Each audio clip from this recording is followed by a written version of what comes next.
Well, hello, hello. We are back again, once again, here at the end of the year to talk to Tristan Zimmerman of the Molten Sulfur blog about some history and how to put history in your games. Tristan, welcome back again. Matt, always a delight to be here. Thank you so much for having me. We joked last time, and I can't remember if it was on mic or not, last time about the intercalary period of the Western Yes. calendar. We had some calendar shenanigans in the last episode, and so we talked about like the dates between Christmas and New Year for so many people going to office jobs don't expect any work to be done, and then there's fewer days, businesses are actually closed there. It's like this whole week of like these are not real dates, this time does not exist. And we talked about that in passing last time, and so this time it's like, well, I was like, well, let's record an episode and release it during this like intercalary period at the end of the year. And you're like, I see your shenanigans and I raise you. Let's also record during that time period of the year. Yes. So happy December 26th, everyone. Happy Feast of St. Stephen. It's also the start of Kwanzaa, so go support your local community with some local business. Hell That's yeah. especially if you're, um, in a minority group, buy something from a business that's owned by your own community. That's how it works. Um, So here we are. We've got some energy. We've been chatting already about our years, but now it's time to record and talk about some of these topics. Anything else? I don't know. You want to say about like Yeah. So I'll just say unhinged one in thing between real times? quick, which is mark your calendars because March, my next Mm. standalone game is coming to Kickstarter. Ballad Hunters is an amazing game about singing and fighting magical English and Scottish folk ballads. It's set in 1813. It's set at kind of the height of the Regency period, but uh, it's a Regency game that's focused not on Jane Austen balls and high society, but on the lives and travails of ordinary people and their music coming alive and causing problems. And it's up to you to use textual analysis. It has been described to me as Tristan. This is textual analysis of the role playing game. It's fabulous, and it's coming to Kickstarter in March. So tell your friends. Um, and hopefully Matt will drop a link in the show notes where you can learn more about Ballad Hunters. Of course, I'll do that. And we'll have you back on to talk about it probably in March, so that well, you can dig into your archives and find some posts just about shanties or ballads, and we can talk about that as a Wouldn't as that a. be fun? That's something to look forward to. Well, what are we talking about this time, Tristan? Yeah, so we're gonna, as always, we talk about real things drawn from real history and real folklore that's kind of worth learning about in its own right, and then how to file the serial numbers off of it and drop it into the campaign that you're already running. And we are just going to start today with the Inquisitorial School for Girls in colonial Lima, Peru. Um, so, This founded in, go th ahead. like I'm just there's like one version of this where this is, and maybe this I should save it for the end, but this is like the movie La Femme Nikita. I've seen this movie where they, but anyway, go. So, this school was founded in 1653 in Lima, Peru, which at the time was part of the Spanish Empire in the New World. Um, and it's wild. We're going to talk about it, but to like why do you need this school? So the issue is that you've got foundlings. Foundlings are babies that are dropped off either on the steps of a church or on the steps of the home of a wealthy family, typically dropped off by mothers who cannot afford to look after this infant that they have just had. Um, And something needs to be done with these babies, right? If they're dropped off on the steps of a rich household, um, maybe the household will take in the baby and raise it. More likely than not, raise it as a servant, to be a servant in the household. The child will become a servant in the household. Um, Sometimes I believe the infant would be raised by the household in slavery. Particularly if the infant was very obviously black or indigenous. Um, every once in a blue moon, the rich family might raise the foundling as, hey, this is our extra child. This raise it as their own. That was not common, and definitely only happened if the baby was definitely white, or white passing anyway. And then you also have foundlings dropped off at churches. And these usually wound up going to one of Lima's many orphanages. Lima had a lot of orphanages where the infant would be, you know, um, cared for by a sequence of wet nurses. These were women whose own infants had passed unexpectedly, or had an infant, but were producing more milk than that infant required, and so they would get kind of extra money on the side, nursing infants at the orphanages. And then typically these orphans or these foundlings were placed with foster families. Interestingly, the foster families often wound up being the wet nurses. It was usually the case that like no, it was uncommon for somebody to seek employment as a wet nurse expecting to become a foster mother, but hey, these sorts of attachments, like welcome to being a human being, right? You're going to wind up Mm. forming these attachments and like, okay, well, I will take in this baby. Um, but there's all these different institutions in Lima devoted to orphans and foundlings, and depending on the child's age, sex, and race, different institutions will step up to look after these foundlings. And one of these institutions was the Colegio de Niñas Expositas de Santa Cruz de Atocha, the Holy Cross of Our Lady of Atocha Foundling Girls School, um, which was a girls' school for girls who were at least of an age where they could do chores. Um, and Shortly after its founding in 1653, this school was taken over by the Spanish Inquisition. And this is where things start to get like, wait, what? Yes, that Spanish Inquisition, the one, Yeah, with all that the Spanish burnings Inquisition. and the torture and the whatnot, that Spanish Inquisition. Um, took over control of this girls' school, and the basically just the Lima Tribunal of the Inquisition, the people, the prelates and the clerics who were out there trying to root out heresy. Um, Served as the board of governors for the school. And this was an act of charity, right? This was, hey, we are members of this community. We are going to, participate in the charitable functions of our community.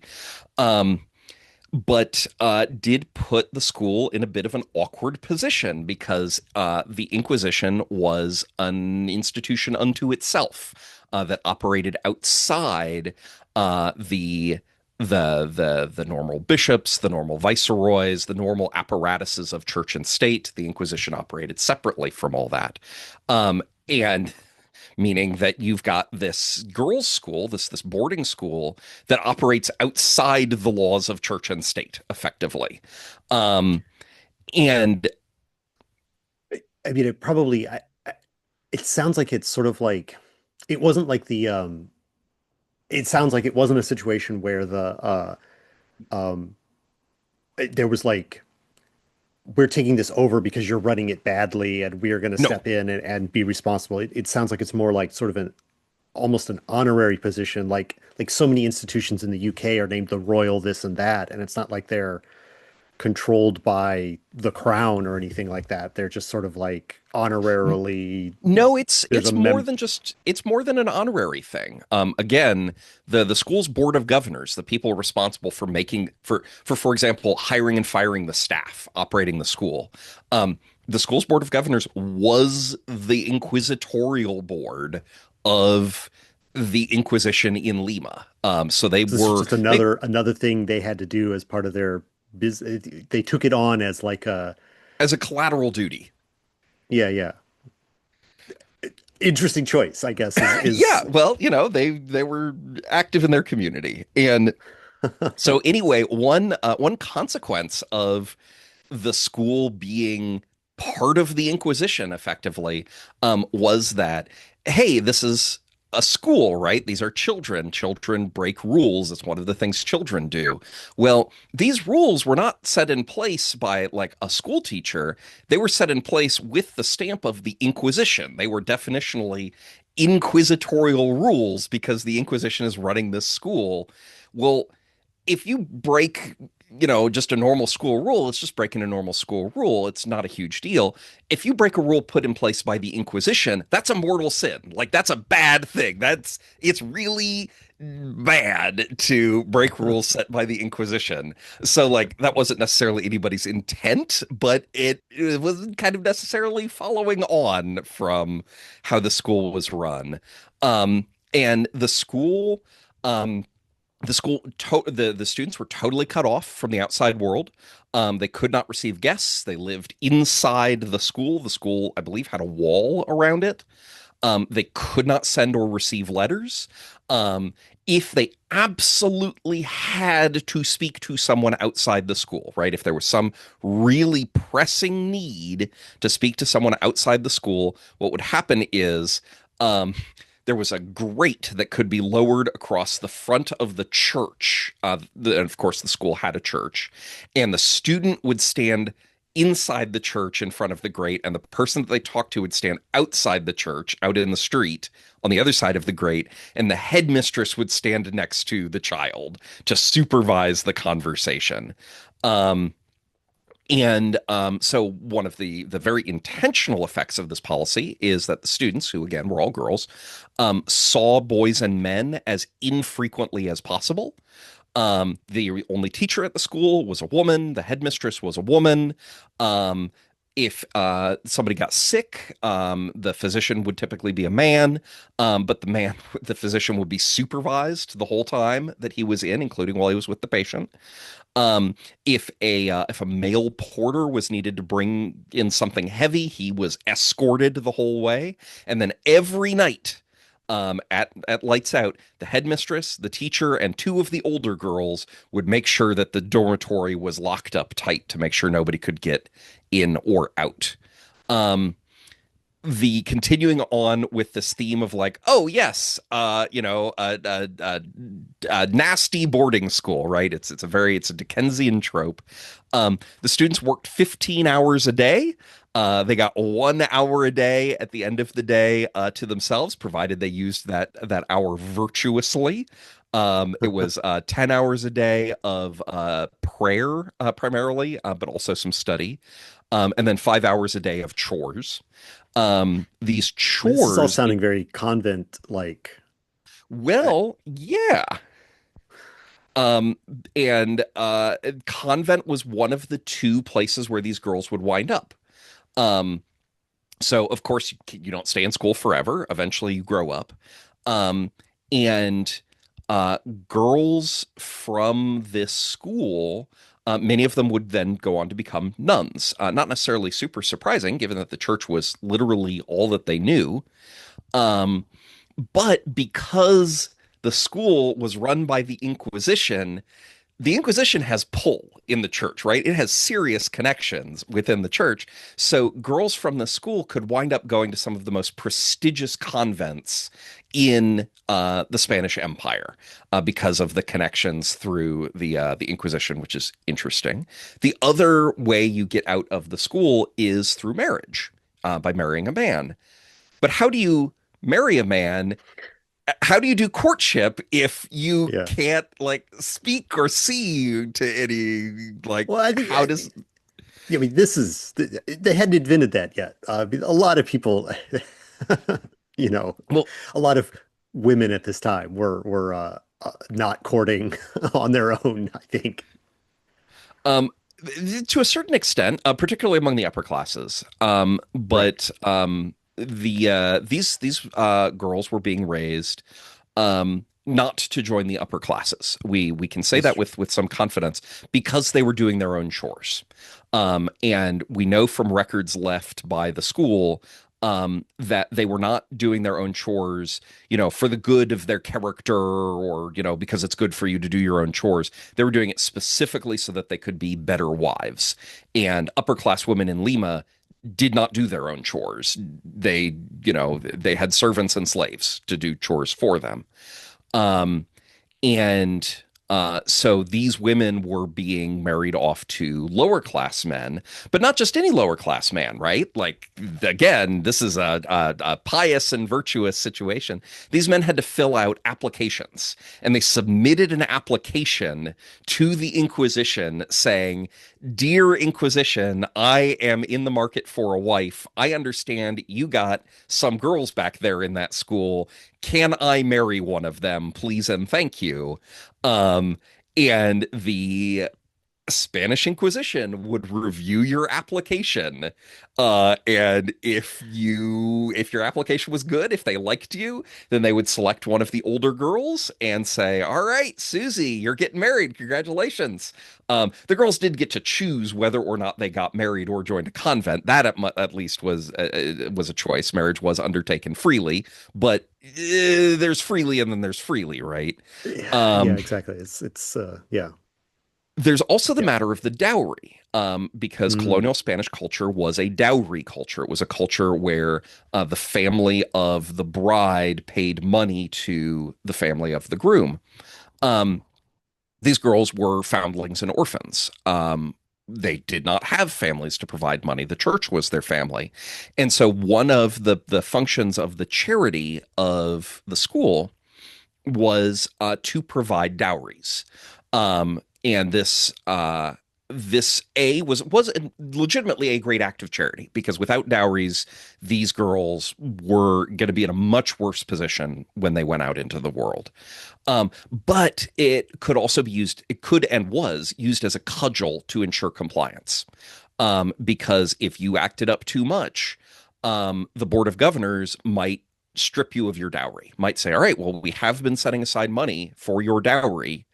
Um, and you are bad. You break the rules too much. So we're going to expel you from the school, and we're not going to give you your dowry. Good luck out there."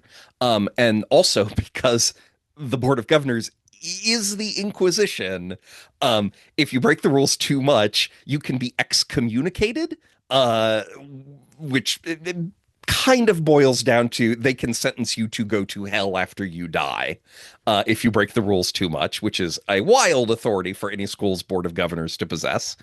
Um, and if you then turn around and once you've been expelled, you try to like make contact with your friends who are still on the inside, um, they the Inquisition has enough pull that they can have you just straight up exiled from Lima. Like, oh, Lima, the only city you've ever known, exiled, can't live in Lima anymore because you were trying to contact your school friends. Um, it's worth noting that these dowries, the young women who were joining convents, who were becoming nuns, they also needed dowries. Um, the philosophical justification for that was that nuns marry God, so you got to bring a dowry with you. But also, the dowries were an important part of the revenue that the convents needed in order to continue operating. Um, so even if you're planning on joining a convent, having the threat of having your dowry taken away is a powerful cudgel that could be used to keep you in line. I mean, this is maybe where you're going to go next, but like, do we know specific like stories of specific people who went through this process, and then, here she is. Maria Theresa, and she was placed in, she got to go to like this convent in France and be like, and she was eventually rose to the prioress, and, like we know her whole life story, or is this sort of like known more, these lives known more generally? I believe of the ones that where we know where they wound up. I believe they were by and large placed in colonial convents, that is, convents Makes in South sense. America. Um, the one story that I do know, and I don't remember this young woman's name, of someone who was expelled. Boy, it's not worth digging out the book. But she had somehow made contact with the man that she wanted to marry, right? Mm, And we don't know how because the board of review did not write this down, but they were somehow communicating with one another. I don't know, maybe they were tying messages to rocks and chucking them over the wall, like, you sure, know, sure. but they were courting one another. They were in active courtship, and this was discovered. Um, he had applied, he had submitted an application. Hello, I understand you got ladies back there. I would like to marry one of them. Also, please, can it be Maria Teresa or whoever? Um, but his application was denied because he was courting this girl, and that is unseemly and unacceptable. So she was told in no uncertain terms, knock it off, or bad things will happen. I don't remember what rule she then broke. I don't think it was anything major, but she was just, all right, you're out, booted out in the streets. You get no dowry, you get no nothing.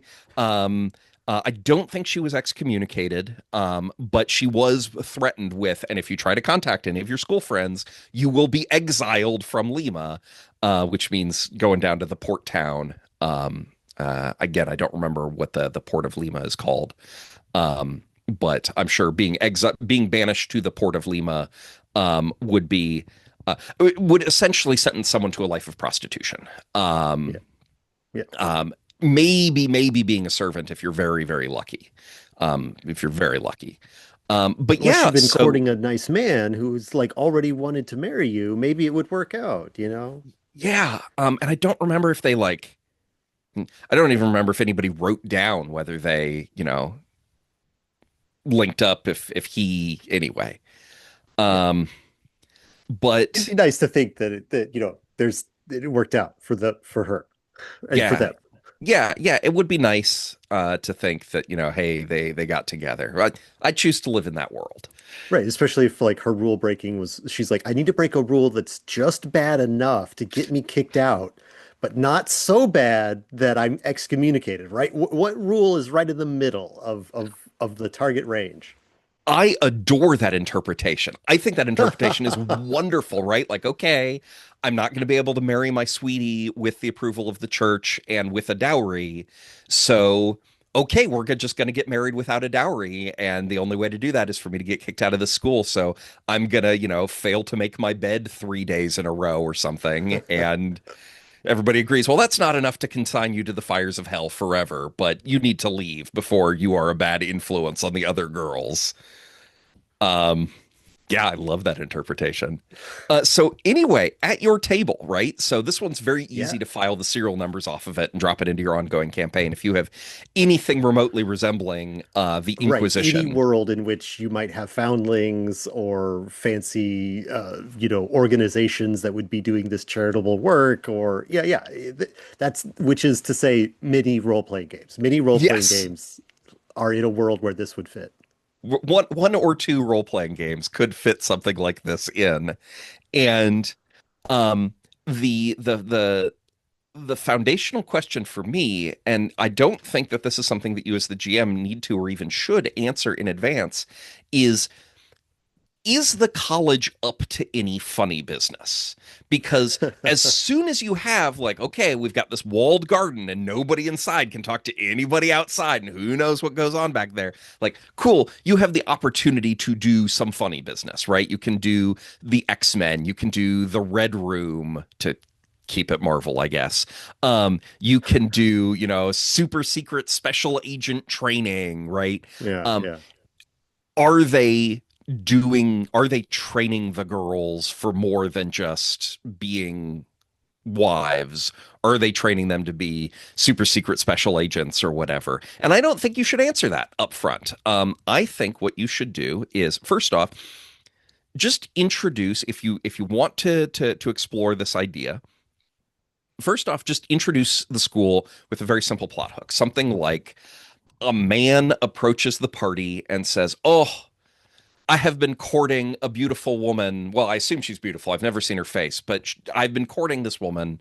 Oh, she is inside the school. She is so wonderful. We exchange notes. We are so very much in love." Cut the guy some slack. He's like 16, right? Like we've all been 16, except those of you who are watching this who are younger than 16, in which case this is something you get to look forward to. You get to look forward to being very much in love over nothing. Um, Huh. but oh, please, player characters, will you spring my beloved from this villainous Dickensian boarding school in which she is forced to abide? And then the players have a fun question, like, cool, we can do a cool heist, right? And like we're gonna heist this young woman from her boarding school, or hey, this only works, the school only works if the board of governors, the board of regents, is a very powerful institution. We can always snitch on this guy.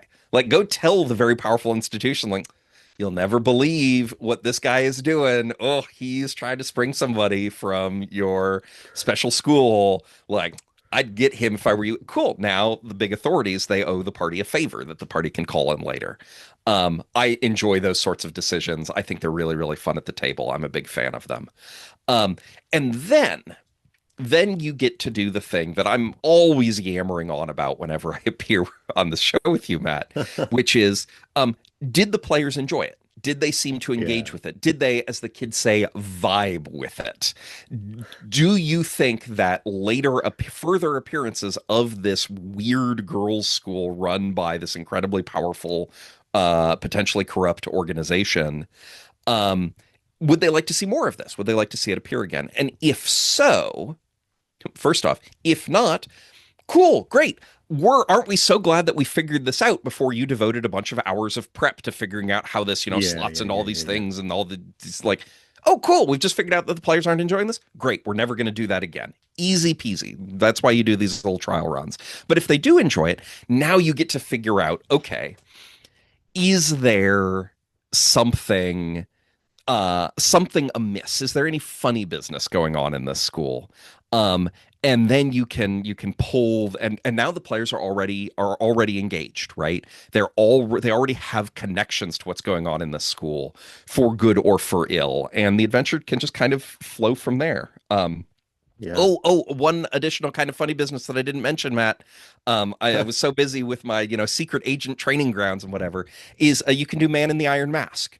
That Hmm. one of the reasons why the school is so closed off to the outside world is that one of the students is someone that the outside world cannot be permitted to know exists, right? That, ooh, this one of the students is the secret heir to the throne.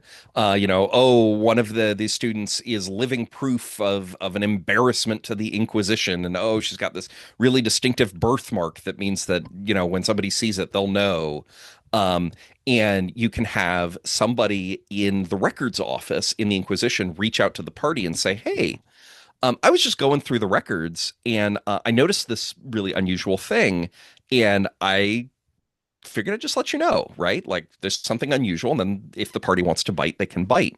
The way I would do the records, at least if you want to ground it in real history, is I mentioned, of course, that foundlings and orphans, well, foundlings in particular, because foundlings, you don't know their parentage, and colonial Peru was a profoundly race stratified society.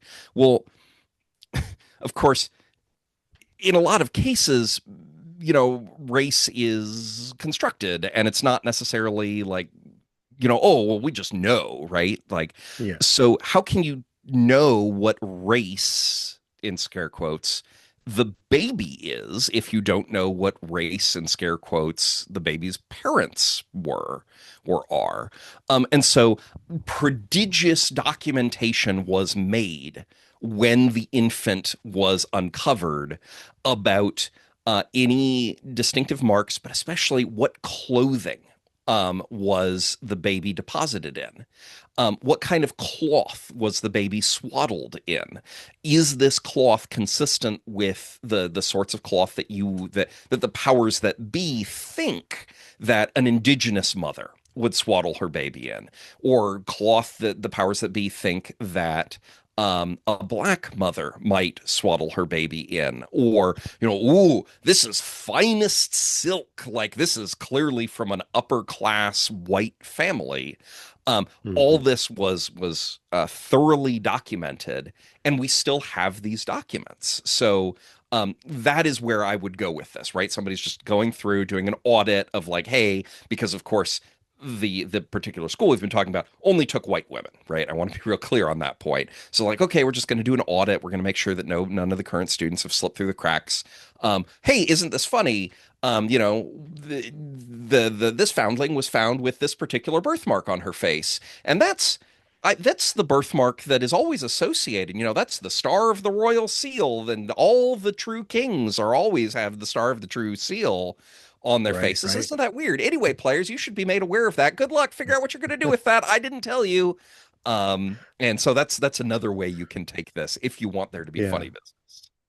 Yeah. I mean, a lot of what you're talking about is sort of like because I mean, it could be any orphanage, right? But because this is run by the Inquisition, there's sort of like it's immediately more connected to all of the power structures in that society, whatever. So like your serial numbers filed off version, you don't want it to be just on orphanage. You want it to be an orphanage where it's run by the academic wizard council of the thing, because then anything that the academic wizard council is up to can be like mitigated through the students, right? I mean, or they're the ones who would be hiding the true heir of the throne. They're the ones who would be sending spies into every kingdom, like all whatever you want to do. It's like not about the orphanage and like learning to be either a nun or a wife. That is interesting in and of itself.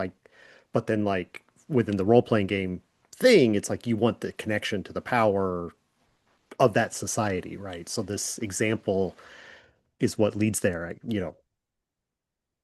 Any funny even if business is there's more exciting or deeper in the society, when it's already connected to that powerful institution. Yeah, and even if there's no funny business going on, you still have that connection to power. And once the players have established some relationships with some people, like I mentioned, in real history, the graduates of this school who joined convents tended to join very prestigious convents. And so if you've got some, muckety muck that the party is going to encounter later on, well, guess what? She's a graduate of this school, right? So now the players already have some sort of connection to this person for good or ill, or ideally for complicated. Um, and, um, and yeah, no, I entirely agree. It's all about these connections to power that drive adventure and story. Yeah, yeah.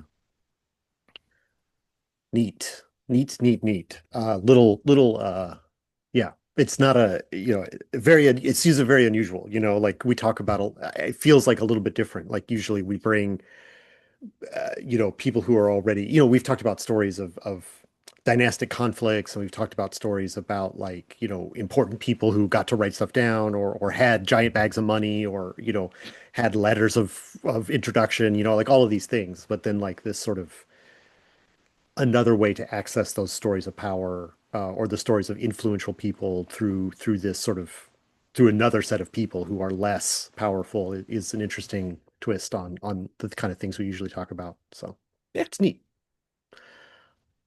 All right. Anything else to say about this one? I think we can move on I to I the think other I've one. yeah, I think let's roll on.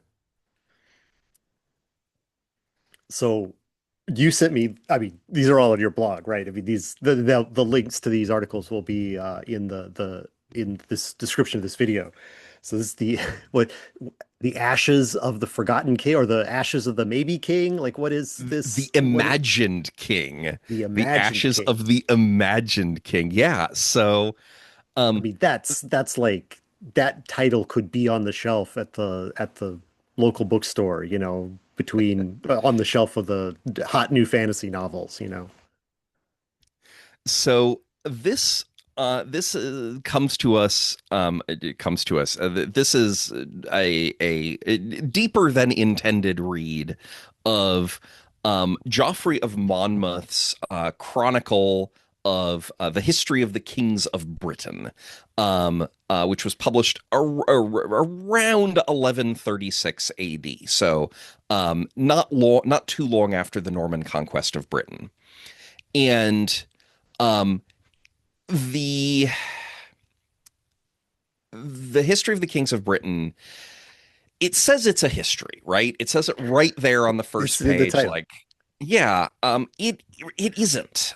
It is a great and important and cool work of literature that is masquerading as a historical chronicle. Um, it's a series of biographies of kings of Britain, and almost none of the kings of Britain written about in the history of the kings of Britain ever actually existed. It is a series of biographies of kings who didn't exist. And it is unclear to me from reading the history to what extent Joffrey of Monmouth was even aware of the fact that the stories that he was writing down stories about people who definitely did not exist. I genuinely I don't know. Um, and um, the biggest impact that the history of the kings of Britain has made on literature has been in kind of Arthurian romance. Um, it begins the most of these biographies are soap operas, politics, invasions, inevitable betrayals. But he's got a bunch of King Arthur stories in this book, and most of them stay strictly in the soap opera genre. Um, but he also does have things in here like, oh, let me tell you about the time that King Arthur fought a giant, and let me give you kind of a blow by blow account. Oh, and then Arthur juked left, and then the giant brought his club down, and that's very much outside the soap opera thing, and that. Those specific stories of King Arthur wound up being kind of foundational texts for the later genre of Arthurian romance. That's an aside, just like, hey, it's a really interesting book. But we're here Yeah. to talk. Oh, I definitely want to ask you about more about like I mean you've kind of already answered the question about like you don't know what he knew, but like what is his purpose in writing it then? Like is if he is he I'm thinking about like people like Pliny the Elder, right? Who, he's actually closer in time. Like Geoffrey of Monmouth is closer in time to Pliny the Elder than we are to him, So like that's his examples, right? Of like what a literature or what a work is supposed to look like. And Pliny is full of like, well, I heard from this guy that this wild thing was happening over in way down south where the sun never sets. There's these gigantic beasts and their nose looks like a rope or whatever he said. I mean, there's stuff like that in uh Pliny the Elder, right? Because he's trying to like assume all the knowledge into one place. So is like Jeffrey just trying to do the same kind of thing? Like, I heard this story about these kings, but he doesn't cite any. He's not like, I got this from this guy and I heard from this and I So went and met the elders and they told me about this other time that King Arthur did this and the other time that King Britannicus did this. Like if he's not writing down history as whether he knows it is history or not, like what is he trying to do with the document? so the interesting thing, so Joffrey of Monmouth was he was a clergyman, and later a bishop. And he tells us in the introduction, because it opens with an introduction. And he tells us that his most important source for his stories is a fellow clergyman. I want to say a Welshman, but a fellow clergyman who, and I don't remember whether it's, oh, and he wrote all this down and I'm using the document, or if I talked to him a bunch. But he is saying, oh, I'm not, this great literary figure writing, I'm not this grand historian. I haven't, delved deep into the past. It's this other guy who is conveniently dead and Hmm. who, as far as I'm aware, has not left any other impact on the historical record outside of him being referenced in Joffrey of Monmouth's introduction. And in my opinion, that just makes things more confused because e- these sorts of this could very easily be him being like, oh, yes, and this is a fig leaf over the fact that this is a great work of literature that I have invented. And this is just, I am expected to have a framing device. So here's my framing Hmm. device. It Hmm. could also be true, right? Like he could be telling the truth, like, oh, yeah, this is my buddy Bill. Bill is a serious historian. He goes to a different school, but he's real. Um, and I'm just copying down what Bill told me. And yeah, sure, Yeah. I'm going out of my way to, write it better and like, you know, I want people to read this and I want this to be a useful text. So I'm gonna, zhuzh it up a little bit, but like fundamentally, this is just Bill. The more I say it, the more I think it is a text. That it was a very specific text that he claimed he was pulling from. I am sure that scholars of Joffrey have their own opinions. I have not looked into. For all I know, I have been speculating wildly and like this is very settled. I feel like if this were really settled, you know, I would have bumped into it in the course of writing this blog post, but Yeah.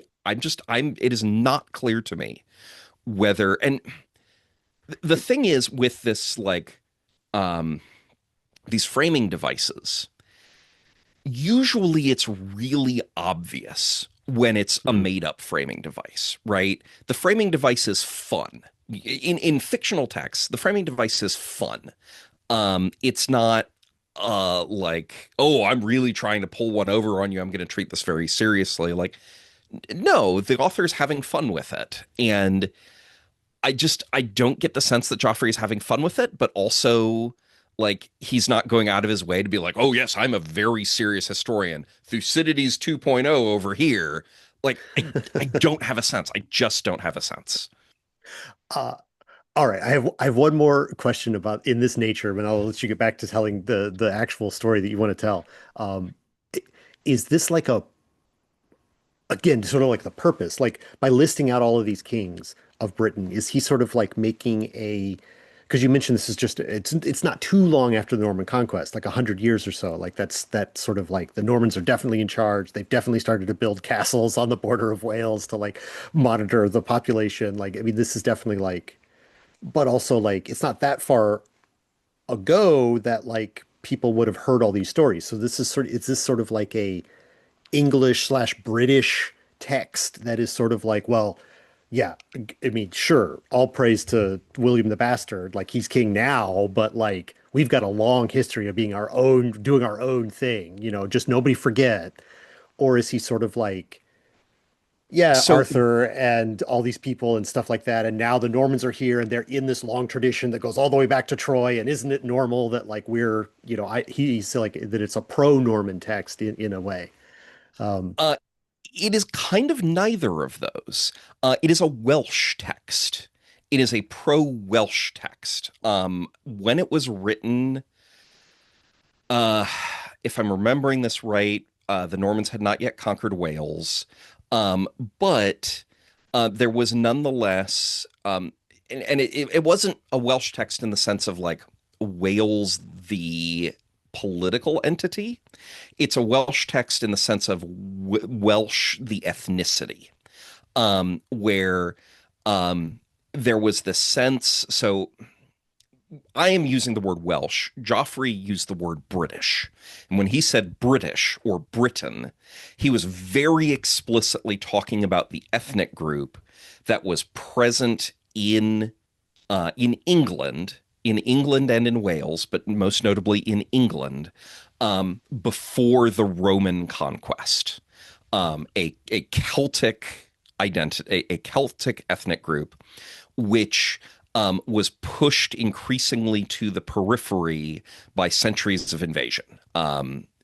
Somewhat by the Romans, but kind of minimally, but significantly pushed aside by invasions of the Saxons from Germany, and the Danes and the Norsemen from the Scandinavian world, and then by the time the Normans arrive, British culture, what Joffrey would identify as British culture, had been pushed largely to the periphery in Wales.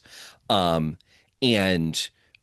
now we see Welsh identity as being kind of this separate thing. It's restricted to certain geographical boundaries, on and on and on. Whereas Joffrey was looking at this as kind of the last gasp of the Britons, spelled with an O.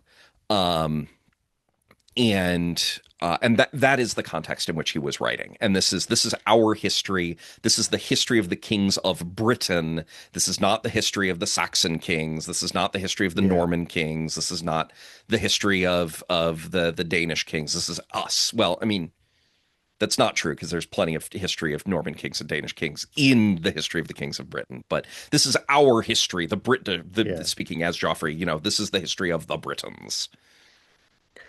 All right. I thank you for indulging me in my questions about sources. I told you before we started that I had questions about Joffrey. But anyway, what is this imagined king and what are his ashes doing? And tell us that story. So the king that we are going to talk about is a king named Belinus. And I want to reiterate, Belinus didn't exist. There never was a king Belinus. And I'm probably going to keep mentioning that, but like I'm going to try not to because otherwise it's going to get real repetitive. Yeah, yeah, yeah. So Belinus Joffrey isn't really playing with dates. He doesn't say like, oh, and then Belinus was ruling 400 years before the birth of Christ. He doesn't do it like that. He's interestingly, actually, I think this is really cool and a total tangent. He does this thing where he says, oh, um, and this event in Britain was happening in the time of the prophet Elijah. And this event was happening in the time of the prophet Ruth. Um, and he's drawing comparisons between biblical events to give you a sense of chronology because he, as a clergyman and as a Briton living in the 12th century, like this was the framework that he was accustomed to interacting with history through, and most of his readers would be as well, or or so he felt. Um, but anyway, if you have to give a date for the story that again did not happen, the date that it did not happen would have been somewhere around 400 BC. And Belinus, he's the son of the king of Britain. He becomes the king when his old man dies, and his younger brother Brennius becomes Lord of the North, and he is King Belinus's vassal. Um, and everything is fine until wicked courtiers um, make young Brennius jealous of King Belinus. And Brennius forms an alliance with the King of Norway, raises a revolt against his brother, the king. The revolt fails. King Belinus crushes the revolt, and his younger brother has to flee across the English Channel to Gaul, to France. And in the resulting period of peace, oh, King Belinus, he becomes, oh, he's such a wise king. He's a great king. Like everything's going great. It's a time of prosperity and wisdom and judgment. And he builds these giant roads. And he does this thing, which it wasn't even until I was rereading this post to prepare for this that I realized something just profoundly bizarre about his reforms and the great things that the king Belinus is doing. So if I'm remembering right, his old man, Joffrey of Monmouth says, that his old man was the person who instituted the tradition that if you could reach a church, you could claim sanctuary, right, for and not be arrested for your crimes. And one of the things that King Belinus does is he extends the concept of sanctuary to these giant roads that he's built in Britain, reiterating all this didn't happen in 400 BC. There weren't churches, right? Like, I'm Yeah. not sure how Joffrey of Monmouth, a clergyman, like, like was envisioning the concept of sanctuary working in a world where not only was there not Jesus, there would not be Jesus for a long time. Like, what's the deal with these churches? Anyway, neither here nor there. Um, Yeah. Wait, so yeah, it is I mean, it's hard to imagine how long things have been around, like you just kind of imagine your world and project it backwards, like, yeah. Um, America's always had highways, right? Like, yeah. not true, but it's hard to imagine the world without them or our The world one that without I them. really struggle with is police, right? It's Mm. so hard, but of course police is a very modern concept. And depending on what to you counts as like the core thing of policing, you can draw different dates for when policing began, and people will usually point to either constables in Paris or in the early 1800s, or the Bow Street runners in London, or what have you. But these are very recent developments, and Yeah, yeah. it's such an ingrained concept of like, oh well, obviously you have to have police. Like, do you? We've lived most of human history without police. And usually we will then read back into text references to magistrates, references to bailiffs, and be like, oh, police. And it's like, no, these are profoundly different institutions that work super duper differently. But boy, tangent on a tangent on a tangent here. Um, Hey, look, anyway, these dates don't matter. This is the undated time of the year. yes, yes. Um, so back in Gaul, young brother Brenius, the former rebel, um, marries the daughter of a duke, inherits this French duchy, um, and then takes his big new army to Britain to resume the war. And both armies are lined up on the field, and the mother of the two brothers rushes out and embraces her younger son, who has not seen in years and years since he ran off to France. And oh, it's so wonderful to see you. And also, what are you doing? Like, don't attack your brother, and she bares her ancient breasts and says, aren't these withered breasts the same breasts that suckled both of you? And Brenius gives up his hate, and wise King Belinus forgives him, and they rule side by side. And then a year later, the two brothers, they invade Gaul, and they do such a great job invading Gaul that they conquer all of Gaul. Oh, I cannot stress to you enough how great King Belinus is, Matt. Like, he is the best. We've established that he's the best at reform and at governance and prosperity, and now he's the best at warfare, and he's just conquering all of Gaul. And everybody's saying, oh, wow, King Belinus, you're the best here in France, too. We love you. And they cross the Alps and invade Rome. Um, and this is the era of the Roman Republic. This is not the Roman Empire. Julius Caesar is still 350 years away. And they manage to defeat the Roman armies, and they sack Rome. And they cart back all this great wealth from Rome. And this is the part where I have to say, this part sort of kind of actually happened. It definitely wasn't King Belinus. It definitely wasn't Duke Brenius. Those people definitely did not do this. But in 387 BC, a force of Gauls, led by a chieftain named Brennus, or at least the Roman chroniclers give his name as Brennus, no I, so not Brennius, but Brennus. Certainly that's where Joffrey gets the name Brennius, though. That these Gauls did in fact sack Rome. And they sacked the Roman Republic, and Rome would then go on to not be sacked again for 800 years. But this event was so traumatic left such scars on the Roman psyche that the Romans never forgot it. They always remembered it. It actually wound up having really interesting influences, probably on the way that Julius Caesar conducted his campaigns in Gaul.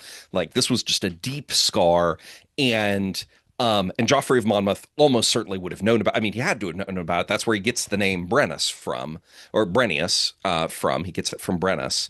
Um, but again, the real historical Brennus, whatever his Gaulish name was, because that's just the name that some Latin speakers wrote down, um, almost certainly did not even so much as set foot in Britain, like let alone be the younger son of a king of Britain. But um, anyway, they all go back. They bring back all the wonderful loot, and King Belinus presides over a golden age back in Britain, and everything's hunky dory. And one of the things that he does is back in London. London did not exist, but back in London, which was definitely founded. I haven't even mentioned this. Joffrey of Monmouth insists that the Britons are Trojans, that they are all descendants of refugees from the fall of Troy. Yeah, yeah. I mentioned that in Yeah, passing when I yeah. was talking about it. But yeah, it's and that's why I'm asking. Like, I mean, it sounds he's trying to make Britain part of the ancient world, and so that there's this continuity there. Yes. And it just occurred to me like the amount of like Roman pottery and stuff that can be found in certain places in Britain from like actual real Roman Britain. Like, I don't know if Joffrey asserts this, but it's like, well, that's all the stuff that Brennius brought back from the sack of Rome. That's why there's like all this Samian ware in the ground in our fields, is because like that's the loot that he brought back from when he and his brother went down to the shopping trip in Rome. Like it's like he's trying to explain the world to himself in a way, or his to his readers. Well, And and that's he's definitely speculation on my trying part, obviously, but like, he's definitely trying to like justify the world and being like, mm, hey, we the Britons, we're great. I don't need to tell you that, fellow Briton. Boy, if there's one thing that's awesome, it's speaking Welsh, right? Like we the Britons, we're A plus terrific people. And A plus terrific people have to have origins in classical antiquity. They just yeah, have to, right? Like that was just yeah, part of the mindset of the time. You have to have a connection to the Bible, and you have to have a connection to somebody in classical myth. Um, and without that, what have you got? And so I don't remember if Joffrey of Monmouth has any of the prophets of Israel walking in Britain, but definitely that is a tradition that exists pre and a tradition.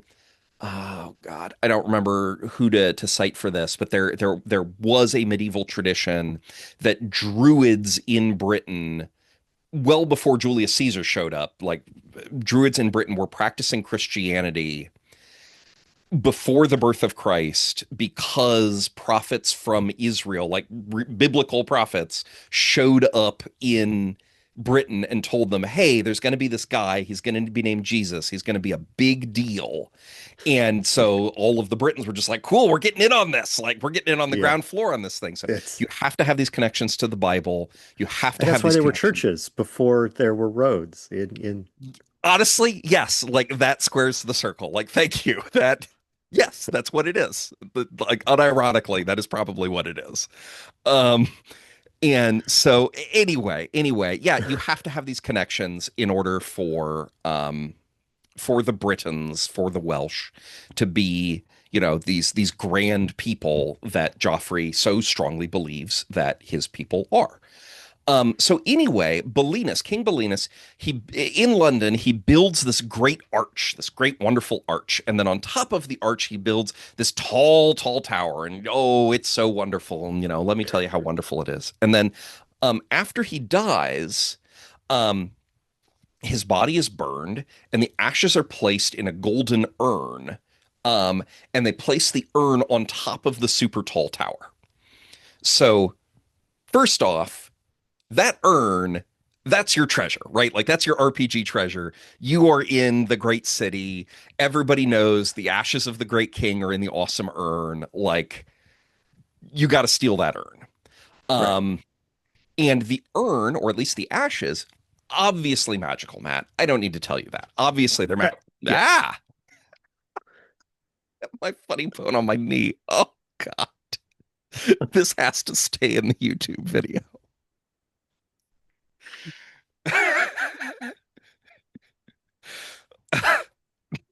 It's the chaos energy. All right. So, It's obviously magical up there on the top. Like, yes, the and if you're imagining the fantasy version of this definitely didn't happen king's ashes who are on the top of a in an urn on top of a tower on top of an arch that's totally in London, 400 years before London existed. Or 800 years before London existed. No, 500 years ish. Yeah, obviously magical. Obviously, you can see it gleaming out to sea as you come into the city, because it's magical urn and they've got a fire that burns, that illuminate. It's like it's the Pharos yeah, all over again. yeah, Like absolutely. whatever. Yeah, it's a big gleaming thing. Everybody's known for the city. Coins of the minted in this city have this urn on the back of them. It is a well known thing. And the ashes in particular, the magic, what I would say is everything just always worked out for King Brenius in life, right? Um, that remarkable bit with his mom, right, bearing her breasts, like that worked. It worked for him, and Right. all the prosperity, and he conquers all of Gaul, and like everything just always works out. And some of that, right? Some of that obviously has to be part of him.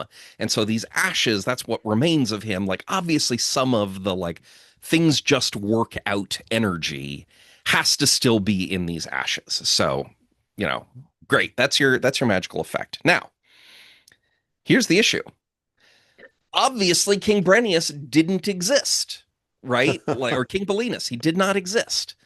So, um so what's the deal with these ashes? Because in your fictional campaign setting, I would strongly encourage you to lean into it, right? You've got this urn, and everybody agrees it's the urn of the Great King, but also the Great King definitely didn't exist, right? Like this is all fantasy from a time beyond time, and like he didn't exist.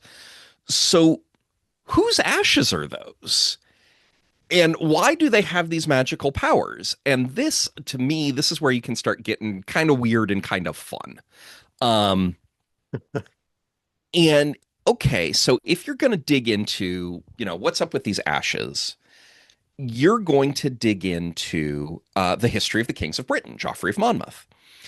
And in Joffrey of Monmouth, there is another place where ashes are talked about. And that is in the prophecies of Merlin. Joffrey of Monmouth very helpfully recounts the prophecies of Merlin, which are a set of metaphors that Merlin gives, prophesying events in the life of King Arthur and in the lives of the kings that will follow King Arthur. And these metaphors are done in the form of heraldry. And Joffrey of Monmouth, then, of course, because I've said this is a great work of literature, he makes sure to include, because his history does not end with Arthur, it continues.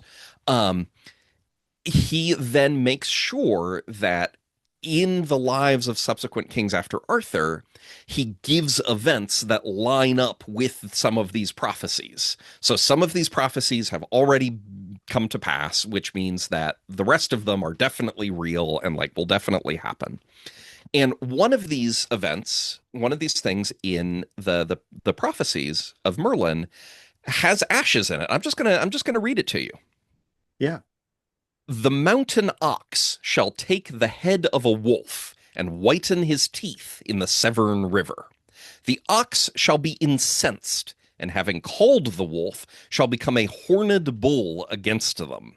In the exercise of his cruelty, he shall devour their flesh and bones, but shall be burned upon the top of Urian. The ashes, those are the ashes of his, that is the ox's funeral pile, shall be turned into swans that shall swim on dry ground as on a river. They shall devour fishes in fishes, and swallow up men in men. But when old age shall come upon them, they shall become the sea wolves, and practice their frauds in the deep. They shall drown ships, and collect no small quantity of silver. Now, with all this business about the ox, you can draw some parallels to the life of Belinus. You can, all the warfare and him being burned at the end. So you can just be like, yeah, the ox is Belinus. So cool. In your campaign, you could very easily have it be that, okay, fine, Belinus or whoever your great king that you've said is, cool, he's not real, but the ox is real. The ox is a real thing, and it really did burn on a funeral pile in this translation, and those are its ashes up there in the golden urn. And once you learn this, like, no, it's the ox, it's over here. Well, cool.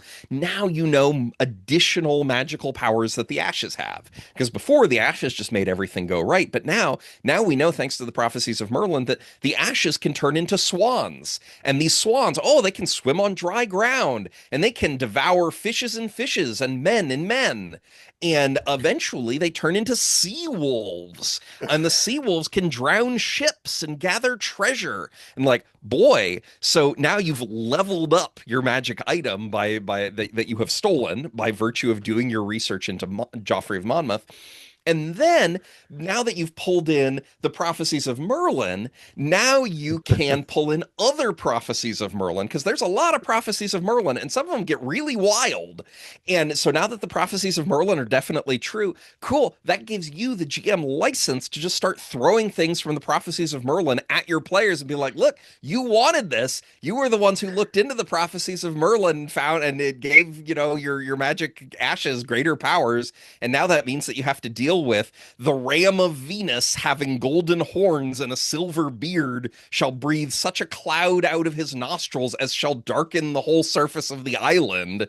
Like, you did this. You were the ones who made the prophecies of Merlin a real thing, jerks. So Yeah. yeah. And now you can do all the prophecies of Merlin and all the weird heraldic metaphors in there, and that's great. And it becomes a game of textual criticism again. Yes, and then it becomes textual analysis of the role-playing game coming in March to Kickstarter. Uh yeah, I mean it is. I mean, obviously we talked a lot about like the Monmouth's account of the king who definitely didn't exist. And it's like I don't know what I'm trying to say, but like it is sort of like it's almost like it feels almost like a